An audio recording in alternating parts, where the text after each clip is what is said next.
അതിൽ heuristic errors, taste errors, implementation errors, decision errors. ഇതാണ് സാധാരണ കോമൺ എറേഴ്സ് വരുന്നത്. How can companies optimise complex agents? നമുക്ക് ഈ കോംപ്ലക്സ് ആയിട്ടുള്ള ഏജൻസിനെ എങ്ങനെ ഒപ്റ്റിമൈസ് ചെയ്യാൻ പറ്റും? ഒന്ന് ഡേറ്റ ക്യൂറേഷൻ വെച്ചിട്ട്, ഇവാലുവേഷൻ വെച്ചിട്ട്, സ്കാഫോൾഡിംഗ് സിസ്റ്റം വെച്ചിട്ട്, യൂസർ എക്സ്പീരിയൻസ് വെച്ച്, മൾട്ടി മൊഡാലിറ്റി വെച്ചിട്ട്. അത് എനിക്ക് തോന്നുന്നു ഇതെല്ലാം താഴെ ഓരോന്ന് പറയുന്നുണ്ട്. അപ്പോ ഡേറ്റ ക്യൂറേഷൻ വെച്ചിട്ട് നമുക്ക് അതിന്റെ പെർഫോമൻസിനെ കൂട്ടാൻ പറ്റും. ഒന്ന് data ക്യൂറേഷനാണ്. agents have necessary information and improves data effectiveness.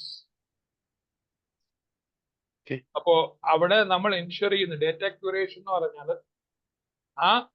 നമ്മളുടെ സിസ്റ്റത്തിന് വേണ്ടത്ര എല്ലാ ഇൻഫർമേഷനും കൊടുത്തിട്ടുണ്ട് നമ്മൾ ഉറപ്പുവരുത്തും. ആവശ്യമുള്ള എല്ലാ ഡേറ്റയും അതിന് കിട്ടിയിട്ടുണ്ട്. അത് നമ്മുടെ ഡേറ്റ എഫക്റ്റീവ്നെസ്സിനെ ഇംപ്രൂവ് ചെയ്യും. ആ മെത്തേഡിന് ആവശ്യമുള്ള ഡേറ്റ കൊടുക്കുന്നതിനെയാണ് ഡേറ്റ ക്യൂറേഷൻ എന്ന് പറയുന്നത്.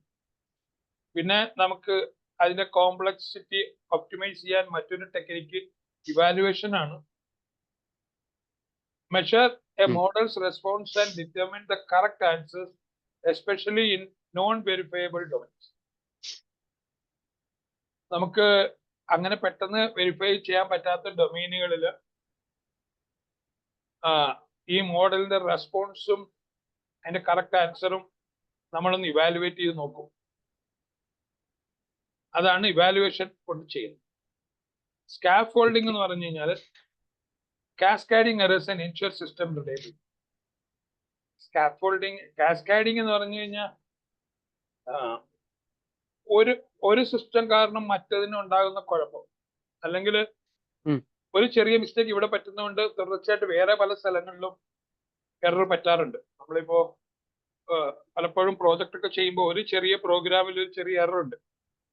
ആ എറർ കാരണം അത് കോൾ ചെയ്യുന്ന എല്ലായിടത്തും എറർ കാണിക്കും. അതിന് നമ്മൾ പറയുന്നത് കാസ്കാഡിംഗ് എന്ന്. Cascading error. അപ്പോ ആ കാസ്കാഡിംഗ് എറേഴ്സ് നമ്മൾ പ്രിവെന്റ് ചെയ്യുക. അതാണ് സ്കാഫോൾഡിംഗ് സിസ്റ്റം ഇൻ എ എന്ന് പറയുന്നത്. അപ്പോൾ നമ്മൾ ഏജൻസിൽ ചില കോമൺ എറേഴ്സ് ഉണ്ട്. അത് ഡിസിഷൻ എറേഴ്സ് ആണ്, ഇംപ്ലിമെന്റേഷൻ എറേഴ്സ് ആണ്, ഹ്യൂറിസ്റ്റിക് എറേഴ്സ് ആണ്, ടേസ്റ്റ് എറേഴ്സ് ആണ്. അത് നമുക്ക് എങ്ങനെ പ്രിവെന്റ് ചെയ്യാമെന്ന് ചോദിച്ചു കഴിഞ്ഞാൽ, ഒന്ന് ഡേറ്റ ക്യൂറേഷൻ വെച്ചു. ഡേറ്റ ക്യൂറേഷൻ എന്ന് പറഞ്ഞാൽ ആവശ്യമുള്ളിടത്തോളം ഇൻഫർമേഷൻ നമ്മൾ ആ സിസ്റ്റത്തിന് കൊടുക്കുക എന്നുള്ള. പിന്നെ ഇവാലുവേഷൻ എന്ന് പറഞ്ഞു കഴിഞ്ഞാൽ നമുക്ക് വെരിഫൈ ചെയ്യാൻ വയ്യാത്ത മേഖലകളിൽ നമ്മൾ ചില കാര്യങ്ങൾ അതിന്റെ റെസ്പോൺസും കറക്റ്റ് ആൻസറും ചെക്ക് ചെയ്യും. വെരിഫയബിൾ അല്ലാത്ത ഡൊമൈൻസിൽ അതും കൂടെ നമ്മൾ നോക്കും. പിന്നെ സ്കാഫോൾഡിംഗ് എന്ന് പറഞ്ഞു കഴിഞ്ഞാൽ ഈ കാസ്കാഡിംഗ് ആണ്. ഒരു പ്രോഗ്രാമിൽ എറർ ഉള്ളത് കൊണ്ട് ബാക്കിയുടെ അത് അഫക്ട് ചെയ്യുന്നു. അത് നമ്മൾ ഒഴിവാക്കും. പിന്നെ impact AI agents. It differentiate AI applications, enhance human machine collaboration, and improves overall product quality. അപ്പോ differentiate AI application, enhance human machine collaboration, and improve overall product quality. അപ്പൊ ഇതൊക്കെ സംഭവിക്കും. ഈ മൾട്ടി മൊഡാലിറ്റി എന്ന് പറഞ്ഞു കഴിഞ്ഞാൽ ഒന്ന് നമ്മളുടെ ശബ്ദം കൊണ്ട് നമ്മളുടെ ഇത് ഹ്യൂമൻ കേപ്പബിലിറ്റിയും കൂടെ അതിനകത്ത് ചേർക്കുക. നമ്മൾ ചെയ്യുമ്പോൾ ഡോക്യുമെന്റ് നമ്മളുടെ വോയിസ് ഒക്കെയാണ്. അത് കൂടാതെ മനുഷ്യന്റെ നമ്മൾ 5 രീതിയിലാണ് കാര്യങ്ങൾ സെൻസ് ചെയ്യുന്നത്. ഒന്ന് കാണുക, കേൾക്കുക, ടച്ച് ചെയ്യുക, സ്മെല്ല് ചെയ്യുക, ടേസ്റ്റ് ചെയ്യുക. അല്ലെ? നമ്മൾ അങ്ങനെയല്ല കാര്യങ്ങൾ. അപ്പൊ അതില് ഈ കാണുക എന്നൊക്കെ ഉള്ളത് നമ്മൾ കമ്പ്യൂട്ടർ വിഷൻ വെച്ച് മാനേജ് ചെയ്യും. കേൾക്കുക എന്നുള്ളത് നമ്മൾ ആ ഓഡിയോയുടെ കാര്യങ്ങളെ കുറിച്ച് മാനേജ് ചെയ്യും. അപ്പൊ കാണുക, കേൾക്കുകയായി. പിന്നെ സ്മെല്ല് ചെയ്യുക എന്നുള്ളത് നമ്മൾ ഇപ്പോഴും ആലോചിച്ചിട്ടില്ല. ടേസ്റ്റ് ചെയ്യുക, നമ്മൾ ആലോചിച്ചിട്ടില്ല. ടച്ച് ചെയ്യുക. അപ്പൊ ഇങ്ങനെയുള്ള കാര്യങ്ങളും കൂടെ അതിൽ ചേർക്കുക എന്നുള്ളതാണ്. അപ്പോ ഒരു മനുഷ്യൻ 5 സെൻസുകളിൽ കൂടെയാണ് കാര്യങ്ങൾ പെർസീവ് ചെയ്യുന്നതും റെസ്പോണ്ട് ചെയ്യുന്നതും. അപ്പൊ ആ ഒരു എലമെന്റും കൂടെ ഇവിടെ ചേർക്കുക എന്നുള്ളതാണ് അവിടെ മൾട്ടി മൊഡാലിറ്റി എന്ന് പറയുന്നത്. Incorporating various modalities like voice, smell, touch and memories. നമ്മൾ ഇത് നമ്മൾ മെമ്മറീസ് ആയിട്ട് സൂക്ഷിക്കുന്നുണ്ട്, അല്ലെ? നമ്മുടെ ഓർമ്മകളായിട്ട് ഈ കാര്യങ്ങളൊക്കെ നമ്മുടെ തലയിൽ ഉണ്ട് തന്നെ. അപ്പോ ഇങ്ങനെയുള്ള കാര്യങ്ങളും കൂടെ ചേർക്കുക. അതാണ് building multimodality mean in the context of a. ഇവിടെ പിന്നെ ഒരു ഡ്രഗ് ഡെവലപ്മെന്റിന്റെ കാര്യം ചോദിക്കും. Transferring technology from lab to industrial scale and the loss of expertise due to workforce change.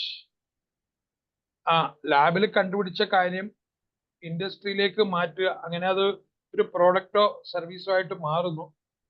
പക്ഷെ അവിടെ ഒരു എക്സ്പീരിയൻസ് ലോസ് ആകുന്നുണ്ട്, ആൾക്കാർ മാറുന്നതുകൊണ്ട്. ലാബിലുള്ള ആൾക്കാർ കുറച്ചുകൂടെ വളരെ ട്രെയിൻഡോ വളരെ സ്കിൽഡോ ആയിരിക്കും. അത് നമ്മൾ ഒരു ഇൻഡസ്ട്രിയൽ എൻവറോൺമെന്റിലേക്ക് മാറ്റുമ്പോൾ അവിടെയുള്ള ആൾക്കാർ അത്ര ട്രെയിൻഡോ സ്കിൽഡോ ആയിരിക്കില്ല എന്ന് മാത്രമല്ല, അവിടെ ആൾക്കാർ മാറിക്കൊണ്ടും ഇരിക്കുന്നുണ്ട്. അതുകൊണ്ട് ആ ഡ്രഗ് ഡെവലപ്മെന്റിൽ വരുന്ന ചലഞ്ചാണ് പറയുന്നത്. How did the company refine their document chunking process? Document chunking ആണ്. അതിന് നമുക്ക് ഗ്രാഫ് ടു സ്ട്രക്ചർ അത് ഉപയോഗിക്കാം. ഗ്രാഫുകൾ, സ്ട്രക്ചറൊക്കെ ഉപയോഗിച്ച് നമുക്ക് ആ ഡോക്യുമെന്റ് ചങ്കിങ് നടത്താൻ പറ്റും. ആ സിമിലാരിറ്റി സെർച്ച് റിസൾട്ട്സ് ഒക്കെ നമ്മൾ ഇപ്പൊ പറഞ്ഞില്ലേ, ആ സിമിലർ വേർഡ്സ് ആണോന്നൊക്കെ ചെക്ക് ചെയ്ത് നോക്കുമ്പോൾ അവിടെ ഒരു ഡോക്യുമെന്റ് ചങ്കിങ് പ്രോസസ്സാണ് നടക്കുന്നത്. അതിൽ നമ്മൾ പലപ്പോഴും ഗ്രാഫ്, മറ്റു തരത്തിലുള്ള സ്ട്രക്ചറുകൾ ഒക്കെ ആയിരിക്കും ഉപയോഗിക്കുന്നത് സെർച്ച് ചെയ്യാനായിട്ട്. അവിടെ ഒരു നോൺ SQL ടൈപ്പ് സെർച്ചിങ് ഒക്കെ അല്ലേ ഇപ്പൊ നമ്മൾ ഉദ്ദേശിക്കുന്നത്, അല്ലെ? അങ്ങനെയല്ല. അപ്പൊ അങ്ങനെയുള്ളിടത്താണ് നമ്മള് ഗ്രാഫ്, സ്ട്രക്ചർ ഒക്കെ ഉപയോഗിക്കുന്നത്. What is the key consideration when transitioning to generate AI architecture? The potential increase in cost and the need to demonstrate clear value to users and executives. Potential increase in cost, need to demonstrate clear value to users and executives. അപ്പോൾ transitioning to generative AI ആർക്കിടെക്ചറിലെ key consideration എന്താന്ന് ചോദിച്ചു കഴിഞ്ഞാൽ, അത് നമുക്ക് demonstrate ചെയ്യേണ്ടി വരും. Clear value, ആ യൂസേഴ്സിന് വളരെ വ്യക്തമായ വാല്യൂ എന്താണെന്ന് മനസ്സിലാക്കാൻ. ഒരു ലാർജ് ഓർഗനൈസേഷനിൽ AI പ്രോജക്റ്റ് പ്രൊമോട്ട് ചെയ്യുമ്പോൾ ഉള്ള ചലഞ്ചസ്, നമ്മൾ പറയുന്ന AI പ്രോജക്റ്റുകൾ എക്സിക്യൂട്ടീവ്സിന്റെ വിഷനുമായിട്ട് അലൈൻ ചെയ്യുന്നതായിരിക്കണം.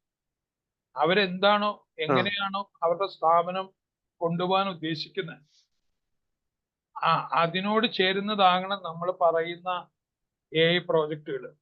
അല്ലെങ്കിൽ അതൊരു വെല്ലുവിളിയാവും, അതൊരു ബുദ്ധിമുട്ടാവും. പിന്നെ നമ്മൾ അവിടെ ഡെമോൺസ്ട്രേറ്റ് ചെയ്യണം, ഇത് കോസ്റ്റ് സേവിങ്സ് ഉണ്ടാക്കും, പൈസ കുറവ് മതി എന്നുള്ളത് നമ്മൾ ഇവിടെ ഡെമോൺസ്ട്രേറ്റ് ചെയ്യേണ്ടി വരും. നാവിഗേറ്റിംഗ് ഡിപ്പാർട്ട്മെന്റൽ സിലോസ്, ഈ പല ഡിപ്പാർട്ട്മെന്റിലും കൂടെ കമ്മ്യൂണിക്കേറ്റ് ചെയ്യേണ്ടി വരും. പല ഐസൊലേറ്റഡ് ആയിട്ടുള്ള പല ഡിപ്പാർട്ട്മെന്റുകളിലോട് നമ്മൾ കമ്മ്യൂണിക്കേറ്റ് ചെയ്യേണ്ടി വരും ഒരു AI പ്രോജക്റ്റ് പ്രൊമോട്ട് ചെയ്യുമ്പോൾ. ഒന്ന്, അവരുടെ വിഷനുമായിട്ട് ചേരുന്നതായിരിക്കണം. രണ്ട്, നമ്മൾ പറയണം ആ സ്ഥാപനത്തിൽ ഇന്ന കോസ്റ്റ് സേവിങ്സ് ഉണ്ടാകുമെന്ന്. പിന്നെ പല ഡിപ്പാർട്ട്മെന്റുകളോട് ഈ കാര്യങ്ങളൊക്കെ കമ്മ്യൂണിക്കേറ്റ് ചെയ്യേണ്ടി വരും.